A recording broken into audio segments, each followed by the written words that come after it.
Okay, let's do it. Third All right. time's a charm. Everything cracked. Let's do it. Hello, and welcome to the first ever Emerson College Student Polling Podcast. We are here with Emerson pollsters Rose Warren and Cole Moots. Hi, Kelly. Hi, nice Hello, to see Kelly. you guys. Thank you for being here today. So we just had a poll come out on the 16th. We're down in the volunteer state in Tennessee. What did you guys notice about that poll?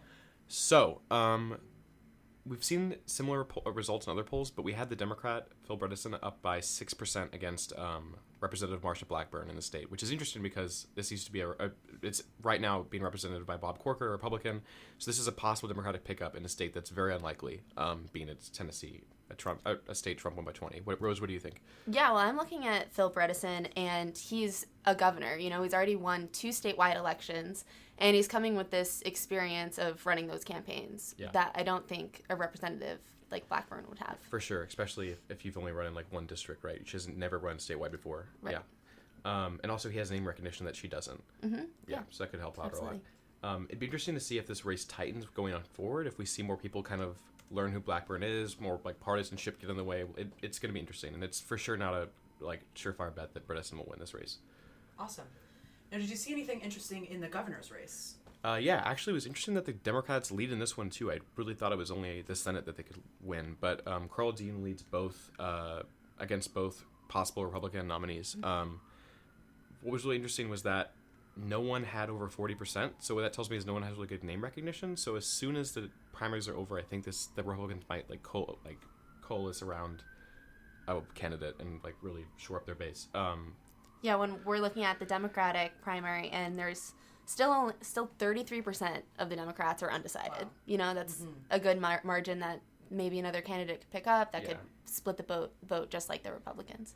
And even though there are more registered Democrats in Tennessee than Republicans, it's still a very Republican state, and we weighted it by party registration, which is interesting because it may have not just caveat here, it may have overestimated Democratic chances. In my opinion, at least. I don't know if that's true or not, but that's just my one worry with the poll. But that's it. We like an honest pollster. So looking forward to next week. You guys are over in Michigan. Yes. Are you looking forward to this poll? What do we have to look forward Yes, to? I'm super interested because I think the Michigan Democratic primary is a very good, pre-2020 primary to look at because it has a very establishment. Yeah. It's very diverse and it has establishment versus quote unquote progressive or quote unquote anti-establishment populist candidate. And that Gretchen Whitmer is against Abdul El Sayed, and Sayed is endorsed by Bernie and progressives, and then Whitmer is endorsed by the whole party itself. So it's interesting to see who can come out of this and if it's going to be even close. Mm-hmm. What do you think, Rose? Well, there's still those 3 candidates. Yes. You know. Well, yeah. I think that this is a theme that we're seeing a lot of. You know, we talked about it in some of our other polls, but we have a lot of this theme of progressives going against establishment. Yes. I just think that looking forward to 2018, you know, how's this going to pan out for the Democrats? Yeah, and when they're trying to win back all these seats, you know? Yes, and is 2020 going to be like 2016, and then is it going to be a progressive versus established more? Is it going to be like the Republicans in 2016, where it was just a whole mess of everyone? Who knows? Yeah, who knows? How do you think Abdul Sayed's eligibility battle is going to play out in the election? If it will. Honestly, it might have been good because it might have raised his name recognition, or it could have been bad publicity. I don't know either one, so really it's too easy to tell. But it'd be interesting to see what the numbers are for sure. Mm-hmm. Do you have any expectations going into Michigan? I expect Gretchen Whitmer will lead the Democratic nomination, and I expect Bill Schuette to win the Republican nomination. But other than that, I'm not sure. I think it's going to be a close race for the governor, and I think the Senate is pretty much a sure thing. I think that Debbie Stabenow's got it in the bag. So yeah, she's very, awesome. Very popular, very has a lot of money, so she's fine. And her candidates against her aren't that qualified, I don't think, objectively speaking. So shouldn't be a problem for her to win re-election. Yeah. What was that we heard? Kid Rock endorsed John James. Yes. So right, Kid Rock recently endorsed one of Stabenow's opponents, and I think Kid Rock was wasn't he wanted to run for Senate at some point? I don't know. That's a whole thing. But yeah, so this governor's race is really interesting because it's a chance for Democratic pickup, and it's also a state that they have a very unpopular Republican governor in Rick Schneider who can't run for election. So it's going to be interesting to see how his shadow plays over the state. And it's already telling that his lieutenant governor has never won a poll against Schuette so far in the race. So it could be that, he might not want to stick his neck out in this one. Yeah.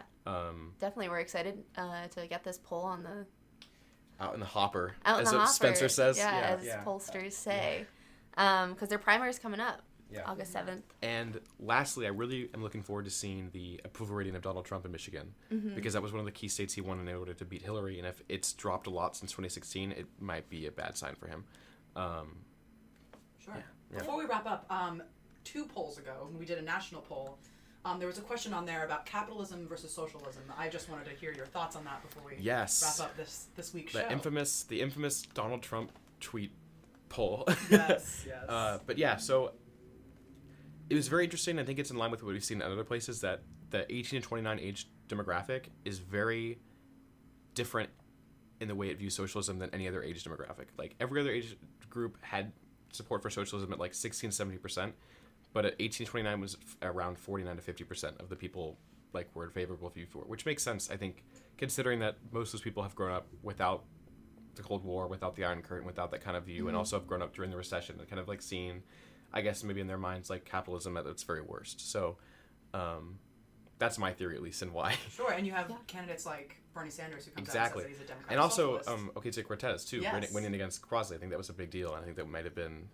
I definitely think a lot of the stigma with the word, like... Socialism. Is not around anymore. Isn't around anymore for that age Democrat. Group. Yes, yeah. I think that it's what used to be kind of a word that you would throw at an opponent as like a negative could be maybe in like 30 years be a positive. Yeah, if you watch like Fox News segments when they talk about socialists, they really use it as a derogatory term, which is interesting to hear. It's definitely a derogatory term for older age groups. But anyways, that's it for today. Great. What do you think, Kelly?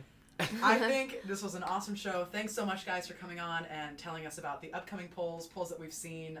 We love hearing Emerson College students giving their polling opinions. It's awesome. We'll see you next week when we get these results back. Thank you, Kelly. Thank you, guys.